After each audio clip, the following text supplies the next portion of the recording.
Welcome to the Generosity Experience, the podcast from Neon One, where we explore how our community show generosity, not just through money, but through relationships, time, and advocacy. I'm Tim Sarantonio. And I'm Sam Nyland. Together, we help nonprofit professionals connect more deeply with their communities, move supporters to meaningful action, and simplify how generosity gets done. Each conversation brings forward the voices and insights that are shaping the future of generosity, from strategy to systems, and everything in between.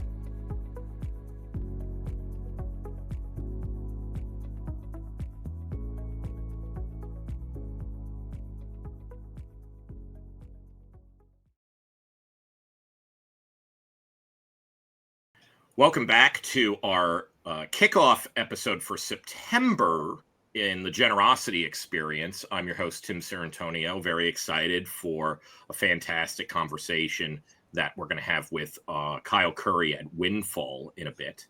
But I am here with Abby Jarvis. Abby Jarvis, how you doing today? So great. How are you? I'm doing great too. I know that we're going to be hearing about the big number. So what is the big number this month, Abby? All right. So the big number this month is 47.71. That's very specific. Why is that a number people should care about? Okay. So 47.71 is the percentage of people that we identified in recent research who donated on Giving Tuesday in 2024, and then also donated at least one other time in the month of December. So when we wrote the generosity report earlier this year, we looked at nearly 100,000 people who donated at some point over the course of a 5-year period. And that's a lot. And more than 1,000 of them specifically gave on Giving Tuesday of last year. So when you think about that number being 5 years of donors, that's a pretty solid number, especially when you consider that panel size. So of those 1,178 people from our original panel who donated on Giving Tuesday last year, nearly half of them donated again in the month of December. And that's pretty huge, especially when you consider that relatively small sample size. Yeah, no, I'm processing that. That's really cool. So what are 3 actions that people can actually take around that data, though? Because my mind's racing knowing I was about to ask you that question. But I want to hear from you. You're the expert. Yeah. So the first thing to consider doing is please consider planning a Giving Tuesday campaign if you are not already planning to do so. We know that Giving Tuesday is a big year for fundraising, or a big day for fundraising. Wow. We know that nonprofits who participate in Giving Tuesday generally see an overall lift in their year-end fundraising compared to those who don't. And now we know that donors who support their favorite nonprofits on Giving Tuesday are very likely to do so again in the same month. So that's one. The second thing that I would encourage you to do is to think through your communication strategy for December as a whole. So Giving Tuesday is on December 2nd this year. And it's very easy to say, we're going to launch a Giving Tuesday campaign, and then we're going to launch an end of year campaign. But it's much more useful for you and will be more effective if you consider the month as a whole. So if you want to encourage people who give on Giving Tuesday to give again, you want to be thoughtful about how you thank them for their gift on Giving Tuesday, how you report on their impact, and then how you reference their recent support in the next appeal you send to them. And then the third thing that I would tell you to do with this data is the most important one. And it is, if you're listening, to take a deep breath. We know that the end of year is an exceedingly busy time for you. It can be stressful. It can be easy to get caught in the weeds. It's easy to worry about your communications and your donors and whether you're over soliciting them and if one campaign is going to cannibalize the other.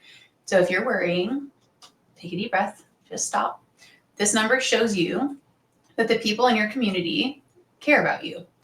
They're willing to support you on Giving Tuesday. They are probably willing to do the same later in the year. So thank them for their generosity, tell them why it matters, and then be thankful when you invite them to give again. So just take a deep breath. You're going to be great. So, I mean, that's excellent advice, as always. But 4 minutes is not enough for this, Abby. Is there perhaps a way that somebody can hear you and maybe even the Giving Tuesday team expand on some of these things? Oh, yeah. So we're going to be doing a session at Generosity Exchange. We're going to be digging into this data. We're going to be digging into all of the different ways and that people gave on Giving Tuesday at the end of the year and then throughout the rest of the month of December. We're going to look at some like overlapping patterns that maybe show you which groups of donors you've reached out to in specific ways in the month of December. We have a lot to unpack. So come hang out with us and nerd out with us about this data. And all you had to do is go to neon1.com/GX and sign up. It costs you nothing, but you gain everything. So, Abby, thanks again for joining us. We'll see you next month, not only at GX, but also for kicking off the big number for October. So that's going to be a fun one. It's going to be a really good one. I am so excited for this episode, folks. This is not only a trip down memory lane for me, but also a exciting vision to the future. We are going to be joined by Kyle Curry of Windfall. Kyle, I know you in many different capacities, but welcome to the Generosity Experience podcast. And why don't you tell our listeners a bit about who you are, kind of what your role is at Windfall, who you folks are joining us at Generosity Exchange. We'll talk a little bit about that. But Kyle, welcome to the podcast and excited for our chat today. Yeah, it's a pleasure to be here. Thank you for having me, Tim. I was really excited for the invite. So a little bit about myself. I'm Kyle Curry, the general manager of the nonprofit team here at Windfall. I'm about 4.5 years here, which is exciting. I've been consulting with nonprofits on their data and technology for over a decade now, which is wild to think about. And then prior to that, I was a fundraiser myself for about a decade, working at both small and large organizations. I started out at this great group in Chicago, Rock for Kids. My party trick is I ran a celebrity autograph auction there for 8 years. So I can tell you what I got signed by your favorite musician or band, as long as they were around before 2014. Then I moved on to a group called After School Matters, where I ran one of those big $5 million fundraising galas. I like to joke that's what happened to my hair. I ripped it all out doing event fundraising. I'm sure that people who have done event fundraising can relate to that. But during that time, that's when I met you, because you introduced me to Neon, which I purchased for one of my organizations and implemented. And then at the end of my run of gala work, when I decided I can't look at one more linen color, I reached out and said, hey, I'm thinking about pivoting. I still want to work with nonprofits, but maybe in a different way. And you said, I've got a good opportunity for you. And we had a really cool run together. Like it was during a really exciting growth time for the company. But I also know that like then new opportunities and technology partners started to come in, because for the longest time there would be a few legacy, data providers that would do wealth screening and stuff like that. But then there was this Windfall that came. And so you ended up joining them. And so why don't we hear a little bit about that before we kind of get into some of the questions that I have for you? Yeah, I actually learned about Windfall through Neon, through paying attention to what was happening with Neon after I'd left, because I know that Neon went through a pretty rigorous look at different data companies and said, hey, Windfall's doing things in a way that people aren't, and they're helping nonprofits to redefine how they're thinking about and incorporating data. And just reading about it immediately, I knew, oh my gosh, I wish I could go back in time and use this when I was a fundraiser. I wish that I could tell all of my friends about this. And hey, reached out and got a job there, and the rest is history. But I support our sales team. I support our customer team. I support our partners. Get it? Basically, if it's nonprofit related, I'm involved with it. That being said, Windfall's changed a whole lot in the past few years since I've been here as well. And do you mind if I just kind of like jump into it and give a little background on Go Windfall? for it, man. Like that's what we're here for. Love it. Great. So back in 2016 is when Windfall was founded. And at that time, we had one data point that we were providing to customers: precise household net worth. Net worth allowing people to, number one, just stack rank order their database by wealth. Where do we prioritize our time? Find hidden gems. So that $20 donor that, typically in the past, you might say, oh, thanks for that $20. Here's your automated thank you letter. The system is just generated and shooting it out. I don't have much more time than that, so I'm on to the next thing. But you overlay net worth and realize, hey, this person who donated $20, they have a net worth of 75 million. They could have a huge impact on this mission. I'm going to spend a little time reaching out to them, inviting them on a site visit, asking them what drove them to think about making this donation. And I can cultivate that and kind of grow it to a $200 gift, a $2,000 gift, or even more. And then engagement as well. So we started with that net worth trigger, but like I said, a lot has changed over the years. So now Windfall, as part of a wealth screening enrichment, provides about 30 wealth triggers, about 25 career triggers as well. And I think that there's such an interesting intersection between career and wealth information that a lot of organizations aren't considering and tapping into. Talk about hidden gems and hidden opportunities to understand people better and engage them where they're at better. I think that's just incredible. And then AI, right? It's the two letters on everyone's lips. Windfall's been doing AI right since the beginning in terms of modeling like our out network. of the gate, basically out of the gate. Yeah, exactly. But thinking about bespoke, custom propensity modeling, identifying who's likely to make a major gift, donate to an annual fund, and now Gen AI, right? That is really helping organizations. That there's one thing you can't buy, and it's hours in the day. You can only get so many, and there's no amount of money you can spend to get more hours for yourself. But man, Gen AI is incredible for helping you make the most of those hours. And folks, one of the things that I want to make sure that if you're listening is don't tune out just because you heard the words AI, right? Like Kyle and I, we literally were in the trenches fundraising, basically in some ways together, right? Yep. Like back in Chicago together. I remember that office, going over the tracks, right? Like that curve around, I think is where on the Brown line, right? Like, yes. Yep, yeah. That's exactly right. Yeah, see, folks. So this is legit, and this is why, like, in the back half of our conversation, we're going to get into like what we're going to learn at Generosity Exchange. Kyle's got some really cool stuff, but before we do that, Kyle, I do love to kind of tease out something that is about you and your passions, right? Because one of the things that you're touching on that we talk a lot about here at the Generosity Experience, and I'll even my segment after is going to be inspired by this talk to talk about the role of identity with this. So I think I'll use career. Maybe I'll kind of dive into that, folks. And so we like the whole person, obviously, because that's what ultimately builds transformational giving. So Kyle, beyond the work that we just talked about, what are you passionate about? So, and I think that this, I am pretty obsessed with board games. And the intersection of being a board game nerd and a data nerd is pretty problematic because I have an online tracker that tracks every board game that I've owned, every game that I've played. You can log in and see the games and the data, the statistics on win rates and who you played with and where you played. So really super, super into games and just made a luxury purchase. I got a handmade gaming table from Greece. Yeah. Hashtag in before the tariffs.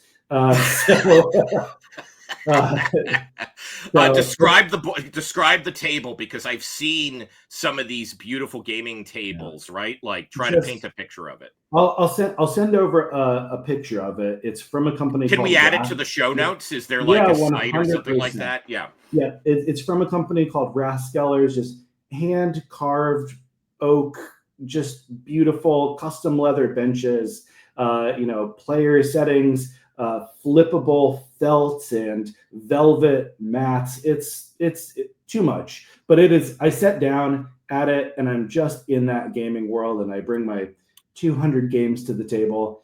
If anyone's looking for a suggestion, I get this all the time. The best game I've played recently in the last couple of years is called Planet Unknown. Okay. Super fun. Just I'll that make right. sure we'll tag in the comments for when we're posting this, folks. I want to hear, like, what's your favorite board game? I think that's a nice call to action. If you're listening to this, go over to the LinkedIn post that announces this and this episode, and let's talk about it. So, Kyle, I mean, we touched on the fact that there's not many nonprofit specific games. I'll have to introduce you to Capital Campaign, the board game. Maybe we can host a special session for people in Chicago at on your table. But let's get into Generosity Exchange. Now, this is my ad, folks.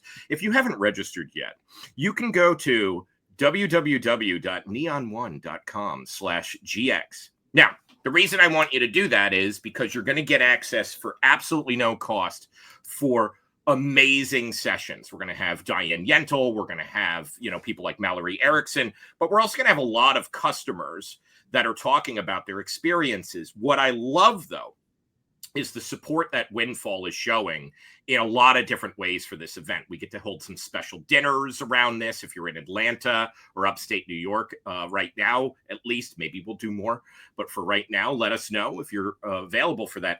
But we're going to hear there's not too many folks, Kyle, I would say, that can straddle both worlds, right? We're a dying breed in many ways. And so, Kyle, what are you going to be talking? Because you're presenting on October 15th. We have a session that I want to hear a little bit about because I think it's going to be really helpful, especially going into the end of the year. Yeah. So thought long and hard about what I think people would be most interested in, and tried to let the topic be driven by the things that we're hearing from our customers, from nonprofits that we're talking about. And really the key things that are on people's mind is just the state of the nonprofit sector, the changes that have happened this year, the concerns people have, what it may mean, and how to start trying to get ahead of that. We'll talk about the tools that are emerging. I think that people are really interested, but there's still so much unknown about what new technology and new data can mean for the sector. And then I think that we'll end on, hey, how can we have a quick impact here for the rest of the year? What can we do? How can we strategize around that? Because we need to make it count. We're in a really important moment. So let's unpack that a bit, because we got some good time, and I'd love to kind of get into some hidden gems. Let's talk about the concept of the hidden gem in a database, right? So let's paint a picture of maybe a typical person that, a lot of times I think wealth screening in particular is misunderstood because people just think, well, it's just going to tell me how rich people are, so I'll go ask them for money because it's the richest person there. When Windfall thinks about hidden gems, what does that mean? Because it's a lot different than what I've typically seen out there. Yeah, so I think there's a number of different things to think about here. And kind of first and foremost, let's take a step back and think about how people, I think, had been using wealth screening before Windfall existed. And we still hear people today saying this. We hold a lot of webinars at Windfall, and we always ask polls. And a lot of people say, oh, I screen some of my records and I do it every 3 years. And I think that's historically how people have been doing it. I think that's still how a lot of people think about wealth screening. And so imagine this, you've got someone who comes in and makes a $20 donation. You haven't heard of them before. And you go, that's so nice. My Neon is going to send out an automated thank you letter. It's $20. We're going to thank them. We appreciate them. Maybe we put them on our newsletter list. That's about all of the time that I have. I'm going out and I'm spending time on our major donors. And that could just be the end of it. Sometimes donors make what we call like kind of test donations, or like they put up a test balloon. How is an organization going to respond to me? Oftentimes it's just that form thank you letter. But you overlay a tool like Windfall that shows, hey, that $20 donor, they've got a net worth of $30 million. Oh, so instead of just that form automated thank you letter, I'm going to take a little time out of my day to reach out to thank them personally, or prioritize this for the executive director or for the board president, a personal outreach. How did you hear about us? What inspired you to make this gift? What's important to you about our mission, right? So you can start really relating to this person, so you can start building a kind of authentic and deeper relationship. And that becomes not just, a $200 gift or $2,000 gift or more in the future, but that it opens up a world for you of, volunteerism, possible board membership, expanding network connections. It's not just about that check. It's about, hey, this mission's important to you. Let me empower you to get that mission out to your network in a way that you haven't been able to. One of the things that I love about the integration too, because, going back to your original history lesson, when I was I actually headed up that committee that helped make that original decision. And one of the things that I did was actually scan my own family stuff. And for your accuracy, and broader families too, who I know would be part of the potential data set here, obviously getting their opt-in for this type of thing, but because it was let's see what's happening, how accurate these things are. But that was even before anything was built. And so what was so cool is that a lot of times these just kind of I'm going to sit here and I'm going to wait for the data to come in, but there's this continuous possible scanning that happens here that is just happening behind the scenes for people. And one of my favorite examples is peer-to-peer fundraising, right? And especially later this month, we're going to have a massive overhaul, Kyle. You're not, one of the things that I know you're going to be jazzed about is to go, oh my God, it changed. They finally updated all of the stuff that you were using back in the day. It's gotten the facelift. So the adoption is going to go up. But a lot of times, Kyle, what happens with peer-to-peer new contributors? Are they there necessarily for the nonprofit? No, they're there for their friend. Their friend let them know. They think it sounds fun, but they're really supporting their friend. So in a situation like this, right? Because that's happening real time, let's use that as an example. Let's maybe even go a little donor journey, right? Because that's a hard one. Yeah. Where do you see something like that? Because it's a classic example. I've talked with people like Katrina Van Huss, Otis Fulton about this, where this is one of their favorite things to focus on is that journey into the major donor territory. So let's use that. What's an ideal state of steps that you would recommend to people for that type of campaign, for instance? Yeah, very interesting. You're speaking my language. When I was at Rock, I know. This is why I was let's nerd out. I launched the first peer-to-peer fundraising campaign for Rock for Kids. It was based around March, which is Music in Our Schools Month.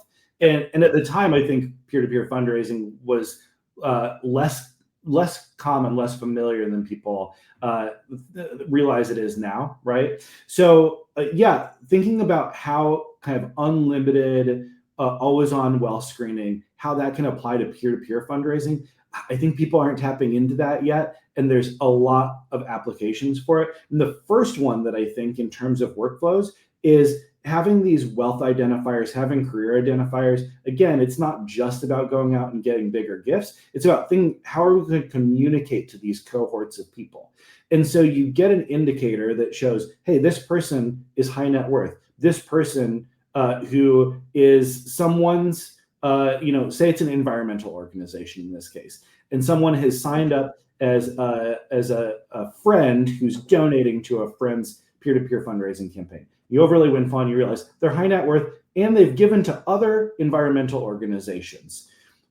This is, instead of just that form thank you letter, maybe a redirect to a survey. Thank you so much for participating. I know that you joined on behalf of your friend, but we just have 3 quick questions to gauge your interest in our mission.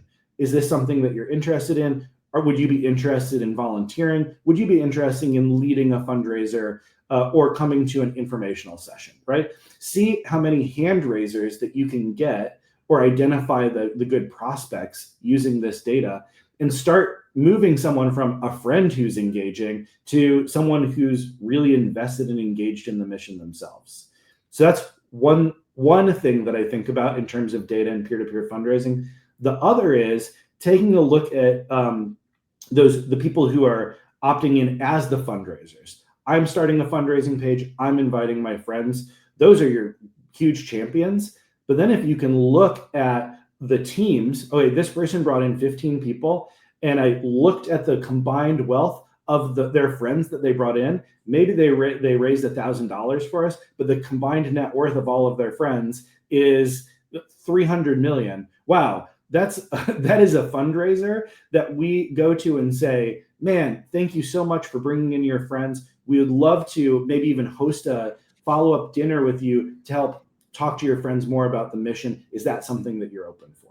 And I think this is like where people get it twisted, is that we kind of confuse the wealth for automatic generosity. That's number one. And look, we have to address this because fundraising effectiveness project data, when we did the generosity report, for instance, we only looked at the 97%, 96.9 technically, of people who they're giving under $5,000 a year.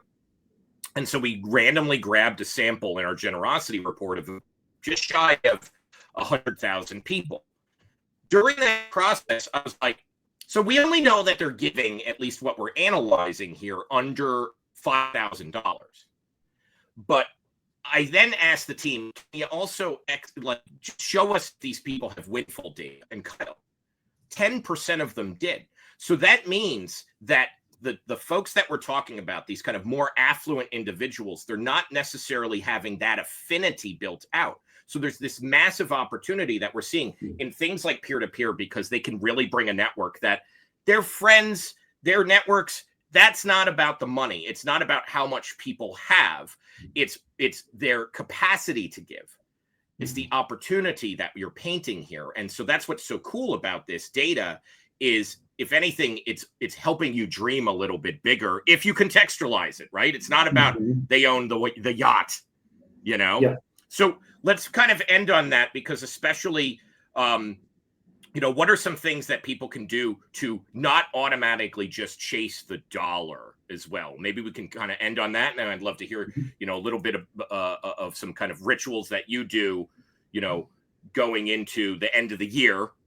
I think this is, you are very good at like storytelling with this type of stuff. So that final question for work stuff, what can people do to just not immediately chase the dollar?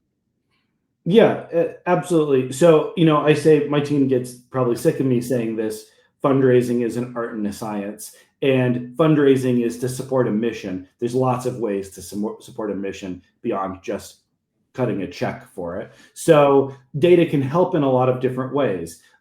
It can identify people who are on boards. If they're on a board, that's someone who's contributing their time and talent. Maybe there's an opportunity to leverage that relationship for a partnership or a collaboration with another nonprofit. Maybe that person's ready for a new nonprofit board membership. They're ready to roll off and onto something new. There's a lot of opportunity there. When you think about overlaying with career data, that's things like, corporate sponsors. That's the first thought. Yeah. Yeah. So, Kyle, what kind of one things, because like obviously there's a lot going on in the world. Yeah. So I do like to ask people to kind of end things. What's something that you do to kind of stay grounded, like a small action that you take maybe on a daily, weekly basis that kind of says, okay, there's so much, right? Like, look, if you're looking at data that's getting updated almost every day, that can kind of drive you nuts, right? So what's something that you do that helps ground you on a daily basis? Yeah, I think that for me, I try and take kind of bite-sized challenges. Think about, hey, what can I do now that's fresh, that's going to be engaging, and that'll help center my mind. So for September, actually, I'm doing a dry month. I'm not drinking this month. For October, I usually do vegan month. So that's kind of like, hey, this might not be a full life change, but it's a reset, and that's nice. And then also, I do cardio in my condo building. So if you live in my condo building, I'm sorry if you hear me panting, but I'll just go up and down the 12 flights of stairs in my condo in the mornings for half an hour. And that's a good way to just get the day kicked off.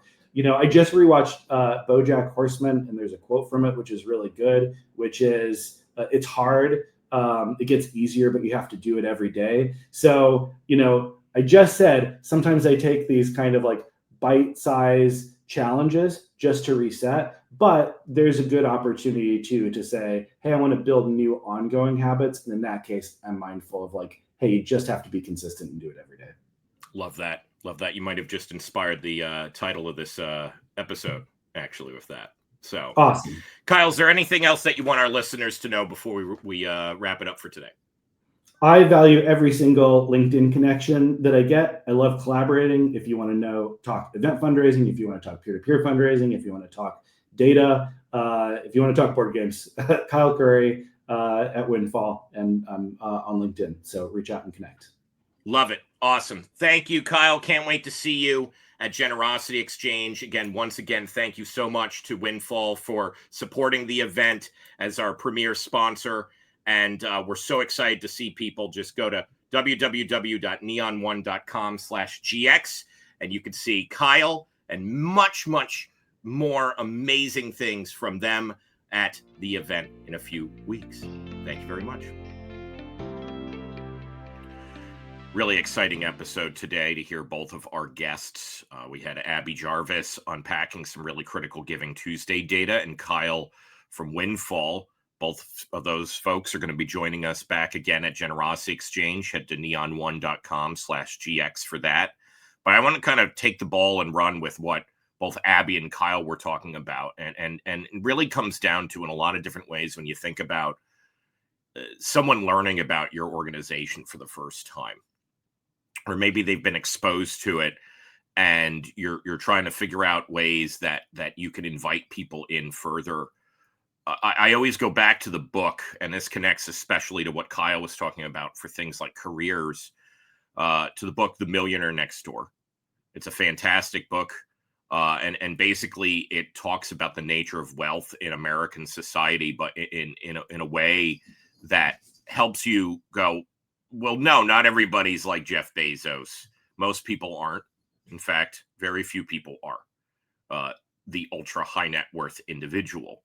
But if we look at what might be, historically termed the upper middle class, for instance, it is teachers, it is doctors, and those kind of traditional white collar suburban careers. But I think we need to start thinking even beyond that. And I think we need to start to understand that wealth creation is something that is constantly up for discussion and debate. And there is a push and pull, especially in our society, and a lot of it is almost lionizing the affluent. But I really, really think that the nonprofits that are going to really go the distance, and it doesn't matter what size you are, and that's actually what kind of one of the things that the Millionaire Next Door talks about too, is this is accessible to anybody who can meaningfully build relationships with folks. And so if you focus on affinity as your starting point, why are they here? Then you can transition into a monetary conversation. But a lot of times those conversations need a lot of groundwork from a psychological standpoint. And this isn't about manipulating people into giving money. It's about creating that psychological safety that somebody walks into a room and the first thing that they hear is not an ask. Or isn't, open that wallet, get ready to open that wallet, right? Like even little jokes like that a board member might make at an event. You got to watch out for that type of stuff. And so if you enter in with good intentions on why somebody's quote unquote in the room, then as you learn about them and you learn their history, you can make those connections between the work that you do. I was at a block party yesterday that I host in my neighborhood, and I got to meet so many new people who had just moved to the neighborhood. And one of the first things that I always want to know is, what do they do? And so being able to just kind of meet people where they are when they work, because work takes up so much of our life, right? But we are not defined by our job, or at least we'd like to think that. But especially in a world where we're supposed to be always on, that we need constant attention being given to something. I think that there's something to be said for the organizations that buck the trend, so to speak, and slow down and say, hey, like, how'd you get here? It's that simple. So in 2 weeks, we're going to hear from one of those great folks that really get that. What a fantastic conversation that we just wrapped with Kyle Curry. So happy to have Windfall as part of Generosity Exchange this year. We have a lot of great things planned, but I have Sam Nyland joining me to kind of round things out, because we want to queue up what's happening in 2 weeks. Sam, welcome to my side of the Generosity Experience. How you doing on your side? I'm doing well, Tim. It was a great episode that you just had. Well, thank you. Thank you. Who are you going to be chatting with in 2 weeks? Yeah, I'm super excited to share that I will be sitting down with Anne Gingrich. She is the ED from PANO, which stands for the Pennsylvania Association of Nonprofit Organizations. And we are going to be digging into, of course, the amazing work that they're doing to support nonprofits across the state. But also how they're using Neon One for membership management. So really excited to be sitting down with her. This is an extra special guest because she will also be joining us for our 2-day virtual conference, Generosity Exchange. I mean, Sam, I'm going to give you a little bit of some extra stuff that you can talk with Anne about, because I just did this. We're actually sponsoring their conference that's happening. When this episode comes out, folks, if you're listening to this, just like a day or two later is the PANO conference that they're putting on. And they use Neon, and I actually paid the sponsorship. We're the lead sponsor. I used Neon to pay the sponsorship payment. And I wrote back and I was like, look how easy that was. So they did a really cool thing, because they asked for the logo during that. They asked for some information on like contacts, and they used the Neon forms to do this type of stuff. But one of the other cool things is that the product marketing team, which you're part of, Sam, y'all have been really hard at work, because I'm helping oversee with Rachel D'Souza the main stage. So that's Diane Yentl and people like Dave Raley and Mallory Erickson. She's helping bring a lot of awesome people to the table as well, like Daisy Hahn. But you have an entire stage to yourselves called the tech stage, Sam. What's going on that stage?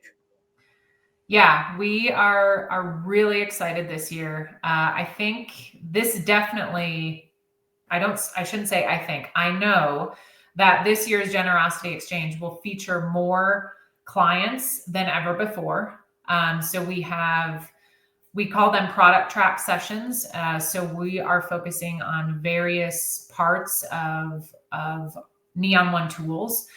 So we're going to have a session around marketing. So that includes, email tools, workflows, things of that nature.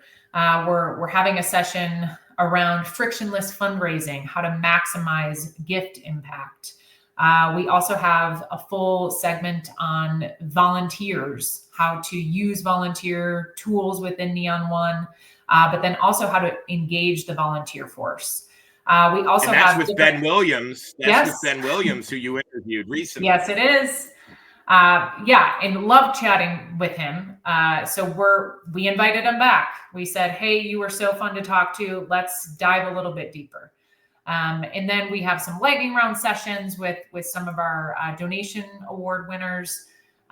So really excited to be chatting with them because it's kind of the second step in the process of taking a look at their donation forms and how they're using Neon CRM to get those set up.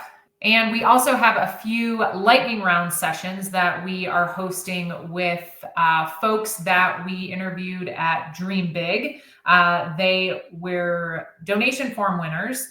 So those organizations will be chatting with us and that's a really fun preview and different little sessions to attend as well. So a lot of little nuggets of fun in there, with also some learning sessions as well. Love that. I think it's going to be our best one yet. I'm so excited to see what you folks really bring together, to see all those customers, and I just hope folks can join us. All you have to do is go to www.neon1.com/GX and register today. Hope to see you there. Sam, we'll see you in 2 weeks. Sounds good. See you later, Tim. Thanks for listening to the Generosity Experience. Don't forget to subscribe on your favorite podcast listening platform. We'll see you in 2 weeks.